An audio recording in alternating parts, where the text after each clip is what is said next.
Using a dry washcloth to wipe the condensation from the mirror, I shook my head and sucked my teeth. I took one look at the gleam in my eye and the flush on my cheeks, and I started talking to myself. Baby girl, no. Matter of fact, hell to the no. That big piece of caramel temptation is the last thing I need right now. Brother Beau, man like that? Sex on a platter, trouble on tap? No, ma'am. We do not need the headache. Okay, I had officially started lecturing myself out loud, not a good sign. The well-earned reputation of Mr. Beauregard Montgomery preceded him. He was an angel to look at, heaven to sleep with, and hell to give your heart to. Hard to resist, hard to get over. I knew myself. Inside the boardroom, I was hard as nails. Outside, I had a weakness for tall, pretty boys with killer smiles, tight bodies, and serious bedroom game. Beau was just my type of chocolate addiction. Addictions were nothing but time-sucking black holes. I had zero time for a beau or a beau of any type or flavor right now. This Southern girl had busted her ass way too long and too hard to get to this position in my life.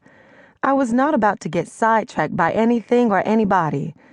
Coming up in the mid-sized town of Valdosta, Georgia, I dreamed of seeing the world and living a glamorous life. Or at the very least, a more glamorous life than my mother led. I swore to myself at a very young age that Delaney Mirabella Richards was an onward and upward girl. No looking back, no regrets. Success with no strings, no limitations, no excuses, and no complications. For years, I watched my mother, Dolores, sacrifice her own dreams and needs. She was a brilliant artist who gave all that up when she married my father, Percy. Instead, she worked 2 administrative jobs and kept an immaculate house, all while raising 5 kids. There was me and my younger brothers, Dalton and Davis, along with 2 younger sisters, Lauren and Tina. 5 kids, 2 jobs, and a needy husband. That's how I summed up my mother's existence. In my mind, the most egregious crime was the way my mother catered to her husband, my father. I swear I never saw him load the dishwasher, iron a shirt, or make his own plate. Not once. Dolores ran to do it each and every time. It drove me crazy. My father worked long hours as a custodial supervisor at Valdosta State University.